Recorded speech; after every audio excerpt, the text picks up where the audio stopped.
तर मित्रांनो, आपण पाहूया की मार्केटबद्दल बरेचसे आपल्या माइंडमध्ये संभ्रम असतात. ते आपण संभ्रम थोडे दूर करूया.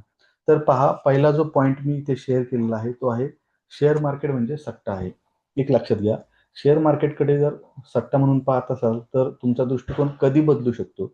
ज्यावेळेस तुम्ही शेअर मार्केटबद्दलची प्रॉपर माहिती घ्याल किंवा शेअर मार्केटचं व्यवस्थित नॉलेज घ्याल, त्या नॉलेजनंतर तुम्हाला एक लक्षात येईल की शेअर मार्केट हा काही सट्टा नाहीये. शेअर मार्केट हा व्यवस्थित स्टडी करून एक चांगल्यापैकी एक व्यवसाय होऊ शकतो. चांगल्यापैकी एक आपलं उपजीविकेचं साधन होऊ शकतं. म्हणून शेअर मार्केटकडे तुम्ही सट्टा म्हणून पाहू नका. अ, आता तुम्ही पाहिलं असेल की बऱ्याच ठिकाणी शेअर मार्केटचे क्लासेस चालतात. त्या पद्धतीने तुम्ही कुठे पाहिलंय का, की सट्ट्याचे देखील असे क्लासेस चालतात? नाही ना.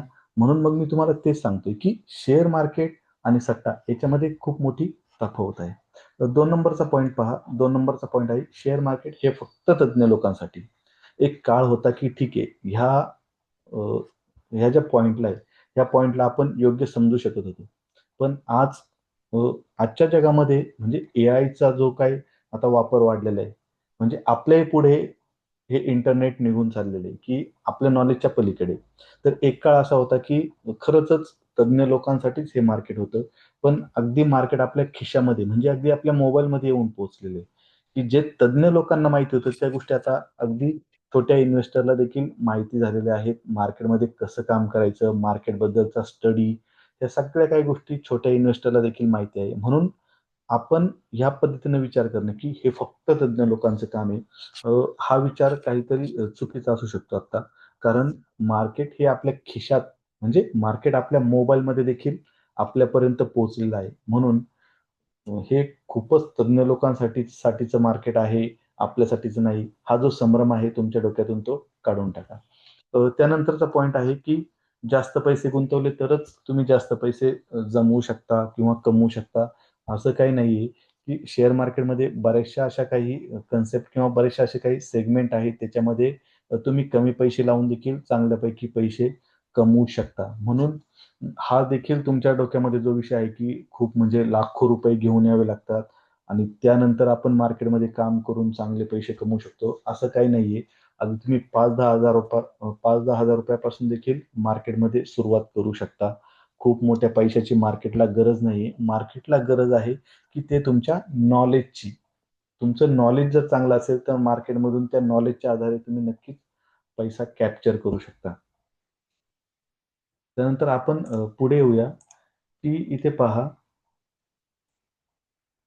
काही महत्त्वाचे नियम. आता मी जे तुम्हाला हे जे शेअर करतोय मी, हे जे पॉइंट आहेत, हे पॉइंट खूप महत्त्वाचे आहेत. म्हणजे पहा, आता हे काही गोल्डन रूल आहेत. मी गोल्डन रूल तुमच्याबरोबर शेअर करतोय. आता हे जे आपलं समरी बुक आहे, हे याच्यामध्ये आपण जर डिटेलमध्ये गेलो तर खूप मोठ्या प्रमाणामध्ये याचं विस्तृत आपल्याला अभ्यास करता येईल. पण मी हे कॉम्प्रेस केलेलं बुक आहे. म्हणून याच्यामध्ये मी तुमच्यासोबत जे पॉइंट डिस्कस करतोय किंवा पॉइंट शेअर केलेत, हे खूप आणि खूप महत्त्वाचे एक लक्षात घ्या. याच्यामध्ये हे गोल्डन रूल जे शेअर केलेत, याच्यामध्ये पण तुम्ही चांगल्यापैकी अं, हे माइंडमध्ये ठेवा, जेणेकरून तुम्हाला याची भविष्यामध्ये खूप गरज पडणार आहे, की पैसा आता पहा, मी इथे काय महत्त्वाचा नियम दिलाय, की हाव आणि भीती, ग्रीड आणि फिअर. बरोबर? ग्रीड आणि फिअरवरती जर तुमचं एकदा कंट्रोल सेट झालं, तर ऑब्व्हियसली तुम्ही कन्सिस्टंटली पैसा मार्केटमध्ये कमवू शकता. हां, पण तुम्ही एकदम एक्साइटेड होऊ नका, की अरे, हाव आणि भीती याच्यावरती माझा कंट्रोल आहे. असं काही नाहीये. मार्केटमध्ये काम करून सराव होऊन तुमचं याच्यावरती कंट्रोल येतं. तुम्ही कितीही पेशन्स ठेवणारे असाल, पण ज्यावेळेस तुम्ही मार्केटमध्ये उतरता, त्यानंतर मार्केटमध्ये खरा गेम चालू होतो. म्हणून एक लक्षात घ्या, की तुमची हाव आणि भीती ही तुम्ही कशी कंट्रोल करताय, याच्या आधारावरती तुम्ही मार्केटमध्ये यशस्वी होऊ शकता. म्हणून एक लक्षात घ्या, तुम्ही ग्रीड आणि फिअर, हाव आणि भीती याच्यावरती चांगल्या पद्धतीने कंट्रोल ठेवण्याचा प्रयत्न करा. तुम्हाला नक्कीच याच्यामध्ये सक्सेस भेटेल. त्यानंतर आपण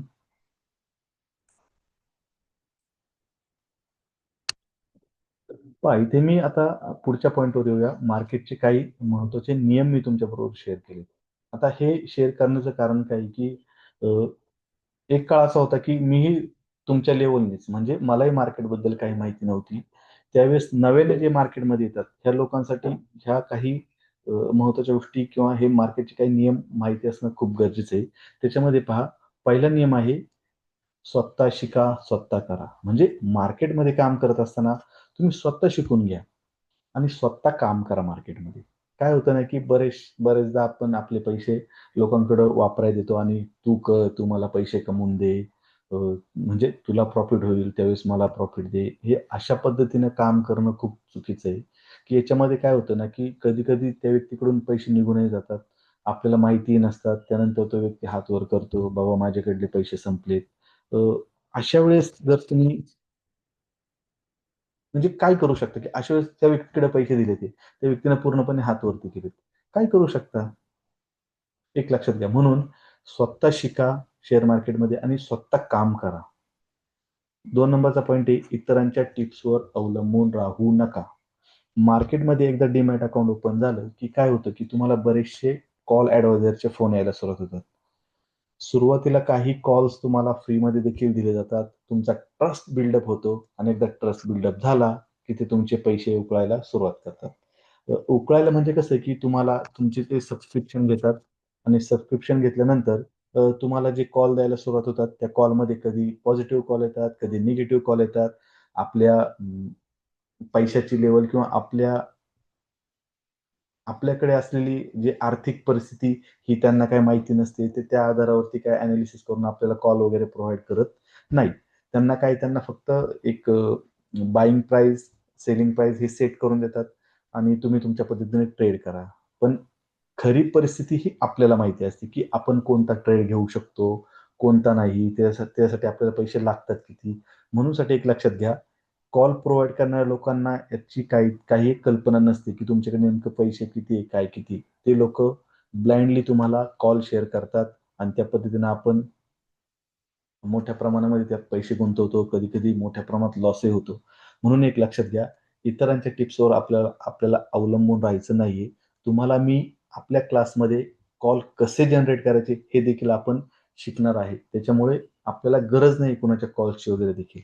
त्यानंतर पुढचा पॉइंट आहे, सकारात्मक लोकांच्या संपर्कात राहा. आता पहा, मार्केटबद्दल चर्चा करायला गेलो, की पहिल्यांदा आपल्यासमोर लॉस झालेल्या लोकांच्या स्टोरी शेअर व्हायला सुरुवात होतात.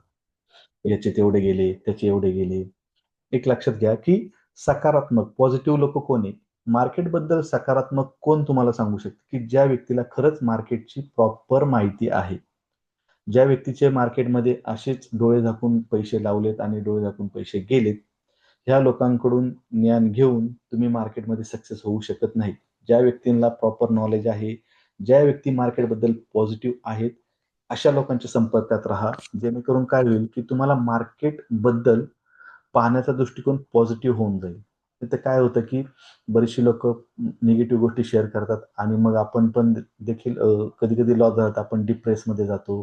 त्या लोकांच्या गोष्टींना बळी पडतो आणि कधी-कधी आपण म्हणतो, "नाही, हे मार्केट म्हणजे सट्टाच आहे." एक लक्षात घ्या, असा प्रकार नाहीये. त्यानंतर योग्य झोनमध्येच ट्रेड करा. आता काय होतं ना, की आपण मार्केटमध्ये काम करतोय. चला आपलं ठरलं दॅट्स इट. रोजच्या रोज आपला ट्रेड झाला पाहिजे, असं काही नाहीये. रोज ट्रेड झालाच पाहिजे अशी काही मार्केटने तुम्हाला अट टाकलेली नाहीये. एक लक्षात घ्या, काही झोन असतात, काही बायरचे झोन असतात, काही सेलरचे झोन असतात, काही नो ट्रेड झोन असतात. हे सगळे झोन आपल्याला एनालिसिस करून शोधायचे असतात आणि यामध्येच आपल्याला ट्रेड करायचा असतो. आपण कधी-कधी ब्लाइंडली लॉस झालाय ना, मला लॉस रिकव्हर करायचा आहे. मी सारखे ट्रेड टाकणार. त्याच्यामध्ये लॉस होत राहतात. असं करायचं नाही. एक लक्षात घ्या. आपण पुढे काही स्ट्रॅटेजीज असतील, काही ट्रेडिंगच्या बऱ्याचशा ट्रिक्स असतील, त्या आधारावरती आपल्याला काम करायचे आणि त्या आधाराच्या बेसवरती आपल्याला झोन शोधायचे. त्या झोनमध्ये कोणाचं वर्चस्व आहे हे शोधायचं आणि त्या पद्धतीने आपल्याला मार्केटमध्ये काम करायचंय. त्यानंतर पहा, तुमच्या भावनांना आवर घाला. भावनांना म्हणजे काय, मगाशी मी जे ग्रीड आणि फिअर हे जे बोललो होतो, गोल्डन रूल हा खूप महत्वाचा आहे. म्हणजे याच्यावरती आपण कंट्रोल असेल, तर आपण मार्केटमध्ये चांगल्यापैकी सर्व्हायव्हल होऊ शकतो. म्हणजेच मला काय म्हणायचंय, की तुमच्या भावनांना ह्या ज्या आपल्या ग्रीड आणि फिअर ह्या एक एक प्रकारच्या आपल्या भावना आहेत. याच्यावरती आपण नक्कीच कंट्रोल जर आणलं तर आपण मार्केटमध्ये यशस्वी होऊ शकतो. पहा, हे मार्केटचे काही खूप आणि खूप महत्त्वाचे नियम मी तुमच्याबरोबर शेअर केलेत. याच्यामध्ये तुम्हाला फापट पसारा कुठेही दिसत नाहीये. ह्या आधारावरती तुम्ही मार्केटमध्ये काम करा. इतरांच्या टिप्स घेऊ नका. चांगल्यापैकी तुम्हाला नक्कीच रिझल्ट भेटेल. ओके. पुढे पहा, की मी इथे शेअर केलेले भावनात्मक ट्रेडिंग करताना व्यक्ती नेहमी लॉस करून घेतात. भावनात्मक म्हणजे काय, की कधी-कधी हां, चला मित्राला प्रॉफिट होतोय, सलग मित्र दाखवतोय, सलग 4 दिवस प्रॉफिट झालंय. मित्राने एक कॉल दिला 5व्या दिवशी, "अरे यार, मित्राने दिलेलं आहे. त्याला सलग 4 दिवस प्रॉफिट होतंय. म्हणून मी पण ट्रेड घ्यायचा." ह्या अशा म्हणजे हे भावनाप्रधान होण्याचं आपलं एक उदाहरण सांगितलं तुम्हाला. कधी-कधी आपल्याला कॉल प्रोव्हाईड करणारी एजन्सी कॉल देतात. 4 दिवस आपल्याला प्रॉफिट होतो. आपण त्यांच्या आहारी जातो. हां, ते लोकं योग्य कॉल देतात आहे आणि तिथे पण लॉस करून बसतो. म्हणून काय आहे, की इमोशन्स कंट्रोल करायचे ते. इमोशनच्या बेसवरती जर तुम्ही मार्केटमध्ये घुसलात, तर अवघड आहे. ओके. म्हणून आपण काय करायचंय, इमोशन पकडून ट्रेडिंग करायचं नाही.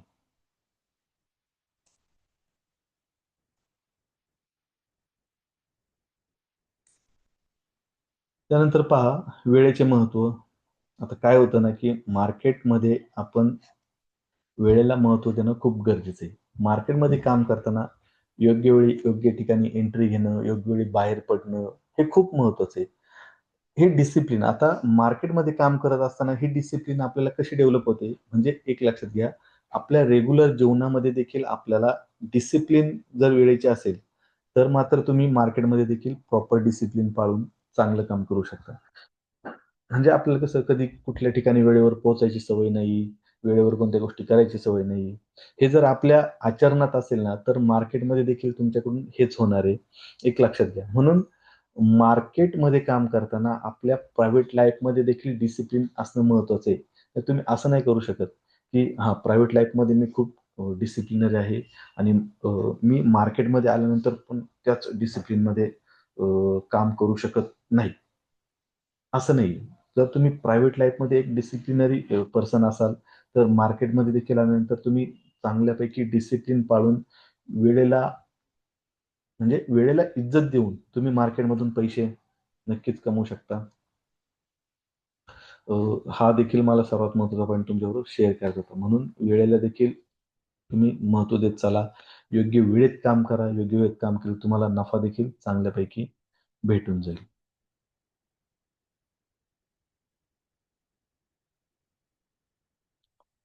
आता पहा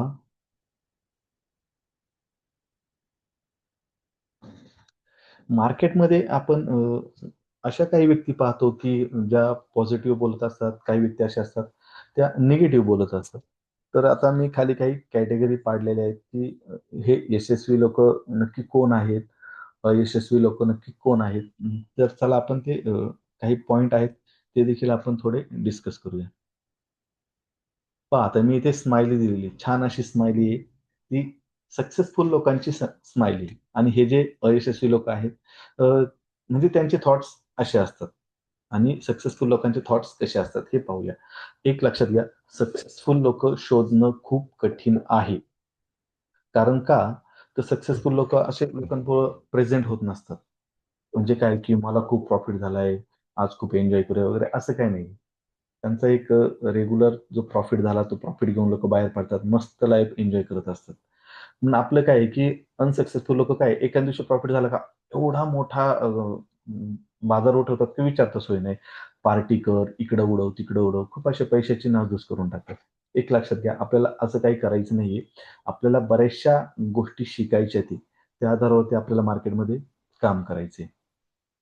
पहा आता इथं यशस्वी आणि अयशस्वी ह्या लोकांमध्ये नक्की फरक काय आहे? सक्सेसफुल लोकं म्हणजे कोण आहे, की त्यांच्याकडे कंट्रोल आहे, संयम आहे, स्वतःवरती कंट्रोल आहे. इथं हे कंट्रोल नसणारे लोकं असतात अयशस्वी, बरोबर? त्यानंतरचा पॉइंट आहे सकारात्मक लोकांच्या संपर्कात. इथे अनसक्सेसफुल लोकं म्हणजे कोण? की ते नकारात्मक लोकांच्या. नाही मार्केटमध्ये लॉसच होतो, मार्केटमध्ये काम करण्यासारखी परिस्थितीच नाहीये. अ, मार्केटमध्ये मला काही जमतच नाहीये, म्हणजे निगेटिव्ह थॉट्स असणारे लोक आहेत. त्यानंतर पहा इथे, की स्वतः शिकणारी सक्सेसफुल लोक कोण आहे, की मार्केटमधून तुम्हाला काही गोष्टी शिकायला भेटतात. ते शिकता देखील आल्या पाहिजे. नेमकं आपण मार्केटमध्ये करतोय काय? ह्या देखील गोष्टींची माहिती आपल्याला असणं खूप गरजेचं असतं. म्हणून एक लक्षात घ्या, की अ, यशस्वी जी लोकं आहेत, ती स्वतः शिकत असतात मार्केटमध्ये सतत. आणि अनसक्सेसफुल म्हणजे कोण? अयशस्वी लोकं कोण? ती स्वतः न शिकणारी. यांना काय पैसा घ्यायचा आहे, दुसऱ्याच्या हातात द्यायचा आहे, "बाबा तू कर, मला बाकी माहिती नाही, मला एवढा-एवढा प्रॉफिट दे." That's it. याच्या पलीकडे. मार्केट किती रिस्की आहे, मार्केटमध्ये काय चाललंय, त्या गोष्टी त्या लोकांना काही पडलेली नसते. बिनधास्त मार्केटमध्ये पैसे लावायला देऊन टाकतात कोणाकडे. हे असली लोकं भविष्यात जाऊन अयशस्वी झालेले असतात. त्यानंतर पहा स्वतः ट्रेड करणारे, इतरांच्या टिप्सवर अवलंबून असणारे. मी तुम्हाला सांगितले, मार्केटमध्ये कॉल प्रोव्हाईड करणाऱ्या बऱ्याचशा एजन्सी आहेत, त्या तुम्हाला कॉल प्रोव्हाईड करायला सुरुवात करतात.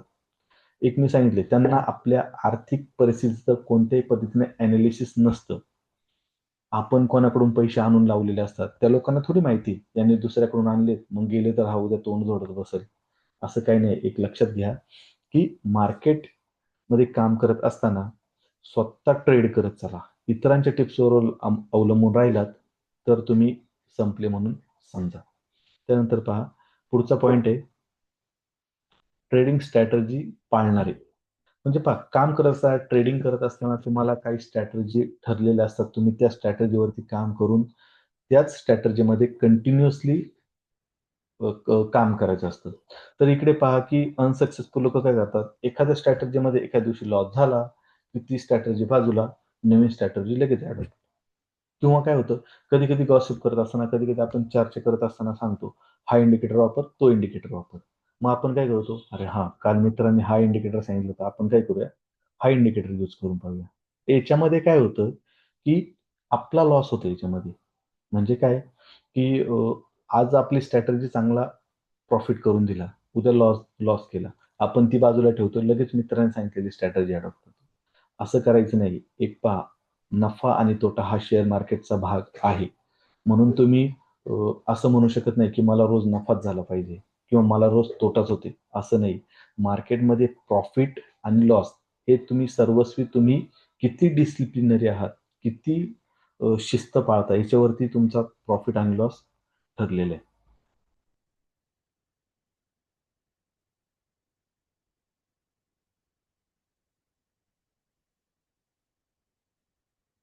त्यानंतर पहा, एक ठराविक स्ट्रॅटेजीनुसार ट्रेड करणारे. मी काय सांगितलेलं आहे, की वारंवार हे लोकं स्ट्रॅटेजी बदलत नसतात. यांना एक आयडिया आलेली असते, की ह्या स्ट्रॅटेजीमधून आपल्याला चांगल्यापैकी प्रॉफिट होतोय. कधी-कधी लॉसही होऊ शकतो. पण असं नाही, की याच्यामध्ये सतत लॉस होतोय. त्यांना एक फिक्स स्ट्रॅटेजी त्यांनी सेट केलेली असते. याच्या बेसवरती ते काम करत असतात. आणि इकडं अनसक्सेसफुल लोकं कोण आहे, रोज नवीन-नवीन काहीतरी नवीन शिकायचं, काहीतरी नवीन ट्राय करायचं. ह्या पद्धतीने याच्यामध्ये काम करून चालत नाही. ओके. त्यानंतर इकडे काय आहे, इथे स्पेलिंग मिस्टेक झालेली आहे थोडी. मार्केटकडे सॉरी बरोबर आहे. मार्केटकडे व्यवसाय म्हणून पाहणार. एक व्यवसाय काय करतो? व्यवसाय काय करतो? व्यवसाय करत असताना छोट्या-छोट्या प्रमाणामध्ये त्याला नफा व्हायला सुरुवात होत असते. अचानक एकदम पहिल्या दिवशी 1,00,000 2,00,000 असा नफा होतो. म्हणून मार्केटकडे सुद्धा एक जर तुम्ही व्यवसाय म्हणून पाहिलं, तर त्याच्यामधून देखील तुम्हाला छोट्या प्रमाणामध्ये प्रॉफिट काढायची सवय लागली, तर तो देखील एक तुमच्यासाठी एक व्यवसाय होऊ शकतो. बरोबर? तर हे अनसक्सेसफुल लोकं एक व्यवसाय नाही, याच्याकडे वेगळ्याच दृष्टिकोनातून पाहत असतात. सट्टा म्हणून पाहिलं तर याच्यामध्ये तुम्ही सक्सेस नाही आहात. ओके. नंतर इकडे पहा, लोभावर नियंत्रण असणारे. लोभ म्हणजे ग्रीड. आपण मगाशी डिस्कस केलं ग्रीड आणि फिअर. मग तोच पार्ट येतो इथे, की सक्सेसफुल लोकं जे आहेत, एक ठराविक मर्यादेत प्रॉफिट झालं तर लोकं तेवढा प्रॉफिट घेऊन शांत बसत असतात. पण अनसक्सेसफुल लोकं काय आहे, की याच्यामध्ये नाही मला ₹5,000 झाले ना, ठीक आहे 5 मधले 2.5 गेले तरी चालतील. मला पुन्हा ट्रेड करायचं हे असं या पद्धतीने जर काम केलं मार्केटमध्ये तर तुम्ही अनसक्सेसफुल लोकांच्या कॅटेगरीमध्ये असणार आहात एक लक्षात घ्या. त्यानंतर तोटा सहन करण्याची क्षमता ओळखणारे. म्हणजे मला माहिती आहे, मला आज ₹2,000 लॉस झालं दॅट्स इट. मी ₹2,000 लॉस सहन करायची माझी क्षमता आहे. पण इथं काय होतं, की तोटा सहन न करण्याची क्षमता. ह्या लोकांना तोटा झाला, की अरे रे, रे, रे, रे! एवढे गडबडून जातात. नाही माझा आज 2,000 लॉस झालाय ना, माझ्याकडे 10,000 अजून बाकी आहे. मला ट्रेड करायचंय. मला माझा ₹2,000 लॉस कसंही झालं तरी रिकव्हर करायचंय. आणि त्यासाठी आपण पुन्हा ट्रेड करायचा, पुन्हा त्या प्रमाणात लॉस करून घ्यायचा. एक लक्षात घ्या, ॲग्रेसिव्ह होऊन मार्केटमध्ये चालत नाही. मार्केटमध्ये एकतर तुम्हाला तुमचा प्रतिस्पर्धी कोणी हे माहिती नाहीये. ॲग्रेसिव्ह होऊन तुम्ही राग काढणार कुणावर आहे? एक लक्षात घ्या, याच्यामध्ये आपले पैसे जात राहतात. म्हणून आपण थोडं आपल्या क्षमता ओळखता आल्या पाहिजे आपल्याला. थोडं आपल्याला थांबायची पण सवय असली पाहिजे. बरोबर? म्हणून क्षमतेनुसार ही लोकं गुंतवणूक करत असतात. तिथं काय होतं, कधी-कधी आपल्याला एखादी चांगली टिप्स आलेली असते. त्या टिप्स सक्सेसफुल होताना देखील दिसते आणि मग मोठ्या प्रमाणात आपण कुठून तरी पैसा उचलतो, याच्यामध्ये टाकून देतो. आपण काय करतो, कॅल्क्युलेशन कसं असतं आपलं पहा. हां, कर्जाला व्याजदर 9% 10%. चला 10% ने कर्ज उचलू. इकडे आपल्याला जवळपास 15 ते 20% रिटर्न्स भेटणार आहे. आणि मग काय करू आपण, ते रिटर्न्स काढू, 10% व्याजासह आपण इकडे भरू, बाकीचं राहिलेलं आपलं प्रॉफिट. हे हे खूप म्हणजे ही सायकॉलॉजी खूप विचित्र आहे. याच्यामध्ये कधी अशा गोष्टी घडतील, ह्या आधारावरती आपण कर्ज काढायचं, तिकडे गुंतवायचे, मग पैसे कमवायचे, मग फेडू, ह्या गोष्टी डोक्यात ठेवू नका. कर्ज काढून तर कधीच काम करायचं नाही, एक लक्षात घ्या. ओके. इतरांशी तुलना न करणारे. आता हे जे सक्सेसफुल लोकं असतात ना, हे कधी इतरांबरोबर तुलना नाही करत. तुला 2,000 भेटले, मला 3,000 भेटले. तुला 5 भेटले, मला 6 भेटलेच पाहिजे. ह्या पद्धतीने त्या लोकांना काही पडलेलं नसतं. ती लोकं दिवसाचा ठरलेला प्रॉफिट घेतला किंवा ठरलेला लॉस जर झाला, तर ती लोकं शेअर मार्केटमध्ये थांबतात. दुसरा दिवस आहे ना शेअर बाजारामध्ये. का तुम्ही एकदा झोपले का कायमचे झोपणारच आहे. दुसरा दिवस उजाडतोय ना. ठीक आहे. आणि अजून एक गोष्ट म्हणजे मार्केटमध्ये 5च दिवस काम करायचे मित्रांनो तुम्हाला. 5 दिवस काम करायचंय, तर किती म्हणजे इकडे जर व्यवसाय म्हणून पाहायला सुरुवात केली, तर किती भारी ना. 5 दिवस ते पण सकाळी 9 ते दुपारी 3:30 वाजेपर्यंत मार्केट चालू असतं. 9:15 ला चालू झालेलं मार्केट 3:30 वाजता संपून जातं. किती शॉर्ट स्पॅनमध्ये चांगलं काम करता येण्यासारखं आहे, रोजी-रोटी चांगली कमवता येण्यासारखं काम आहे. म्हणून याच्यामध्ये चांगलं काम करा. जर तुम्ही बॅड थिंग्सने किंवा निगेटिव्ह विचाराने याच्यामध्ये आला असाल, तर तुमचा म्हणजे नाश अटळ आहे, एक लक्षात घ्या. म्हणून आपल्याला काय करायचंय, याच्यामध्ये काम करताना आपल्याला कोणाबरोबर कंपॅरिझन देखील करायचं नाही. म्हणजे काय, की हा चांगले पैसे कमवतोय, मग मी कमवू. प्रत्येकाची बुद्धिमत्ता, प्रत्येकाची पैसे लावण्याची कॅपॅसिटी याच्यामध्ये फरक आहे ना. का आपण डायरेक्ट याने 1,00,000 लावले, मग मी 1,00,000 लावेन. अरे तू आणणार कुठून 1,00,000? तुझ्याकडे पाहिजे ना काम करण्यासाठी. बरोबर? त्यानंतर याने ₹2,000 लॉस सहन केलाय. नाही, मी 2,000 लॉस सहन नाही करू. अरे असं कसं? त्याने 1,00,000 आणले, तू 1,00,000 आणले. त्याने लॉस सहन केलाय, मग तू का नाही लॉस सहन करत? असं नाहीये. प्रत्येकाची कॅपॅसिटी, प्रत्येकाची अ, आर्थिक असेसमेंट, फायनान्शियल असेसमेंट वेगवेगळी आहे. तुम्हाला तुमची फायनान्शियल असेसमेंट कशी करायची ते देखील आपण टप्प्या-टप्प्यात पुढे शिकणार आहोत. ओके. चला पुढच्या पॉइंटवर येऊया. स्टॉप लॉस लावणारे. पहा, आता शेअर मार्केटमध्ये काम करत असताना कधी-कधी काय होतं, की मोठ्या प्रमाणामध्ये आपल्याला प्रॉफिट झालेला असतो. मग प्रॉफिट झालंय म्हणून मग आपण अजून प्रॉफिटची अपेक्षा करणं हे योग्य आहे का? नाही. मार्केटमध्ये कुठेतरी आपल्याला थांबता आलं पाहिजे. म्हणजेच ही लोकं काय, की कुठेतरी स्टॉप लॉस लावत लावत चाललेली असतात. म्हणजे पहा, प्रॉफिट झाला तर तो स्टॉप लॉस वरती घेणं, अजून प्रॉफिट झालं तर वरती घेणं. म्हणजे कुठेतरी तो शेअर्स पुन्हा रिटर्न आला किंवा ती किंमत पुन्हा रिटर्न्स आली, तर कुठेतरी ती कट होणार आहे. कुठेतरी तुमचा प्रॉफिट सेव्ह राहणार आहे. पण ही काही लोकं काय आहेत, की पैशाची लोकं काय आहेत, की चला मला लॉस झालेला आहे किंवा मला प्रॉफिट होतोय ना, मला अजून मोठ्या प्रमाणात प्रॉफिट पाहिजे. मी स्टॉप लॉसच लावणार नाही. मला कुठे थांबायचं नाही. फुल प्रॉफिट घ्यायचंय. एक लक्षात घ्या, मार्केटमध्ये एन नंबर ऑफ प्लेयर आहेत. तुम्ही कोणत्याही प्लेयरांना गृहीत धरून मार्केटचे किमती प्रिडिक्ट करू शकत म्हणजे परफेक्ट किमती प्रिडिक्ट करू शकत नाही. परफेक्शन हे कुणीच अडॉप्ट करू शकत नाही. म्हणून तुम्हाला तुमच्या क्षमता, तुमचे एनालिसिस ह्या सगळ्या गोष्टी तुम्हाला याच्यामध्ये सक्सेस करणार आहेत, एक लक्षात घ्या. म्हणून इकडे मी दुसऱ्या कॅटेगरीमध्ये दिलेत पहा, स्टॉप लॉस लावत नाही ही लोकं. कधी-कधी काय होतं, एखादा ट्रेड लॉस गेलेला असतो. ह्या लोकांना होप्स असतात, भावना, मी भावना सांगतोय पहा. ह्या लोकांना आशा काय, की हां, लॉस झालाय, चला अजून एव्हरेज करू, पुन्हा शेअर्स वरती गेले की आपला लॉस कव्हर होईल.